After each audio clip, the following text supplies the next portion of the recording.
வணக்கம். என் பெயர் யாஷிகா. நான் 3ஆம் வகுப்பு படிக்கிறேன். நாங்கள் இப்பொழுது பாரதியாருடன் கற்பனை உரையாடல் சொல்ல வந்துள்ளோம்.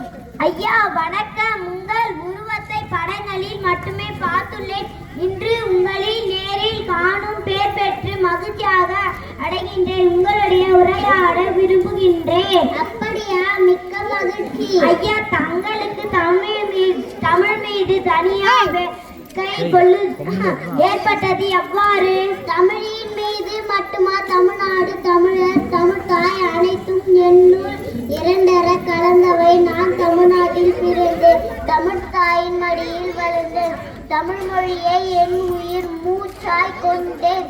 தமிழராய் பிறந்த ஒவ்வொருவரும் தமிழின் மீது தனியா வேட்கை கொள்ளுதல் வேண்டுமாப்பா?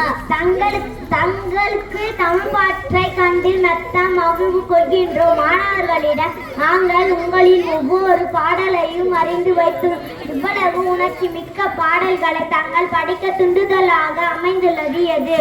நன்றாக கேட்டாய்.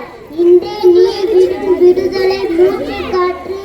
அன்று எங்களுக்கு வாய்க்கவில்லை. அந்த காலத்தில் அடிமைப்பட்டு கிடந்த பாரத தாயின் அடிமை தலையை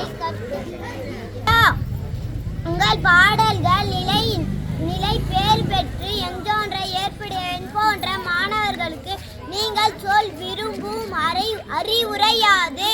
மாணவர்களே, உங்கள் திறமைகளை வளர்த்துக் கொள்ளுங்கள். கிடைக்கும் நல்வாய்ப்புகளை பயன்படுத்திக் கொள்ளுங்கள். மொழி பற்றும் நாட்டு பற்றும் விடாது பற்றி கொள்ளுங்கள்.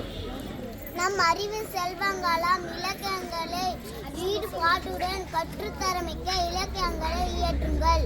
நன்றி ஐயா, அவ்வாறே செய்கிறோம்.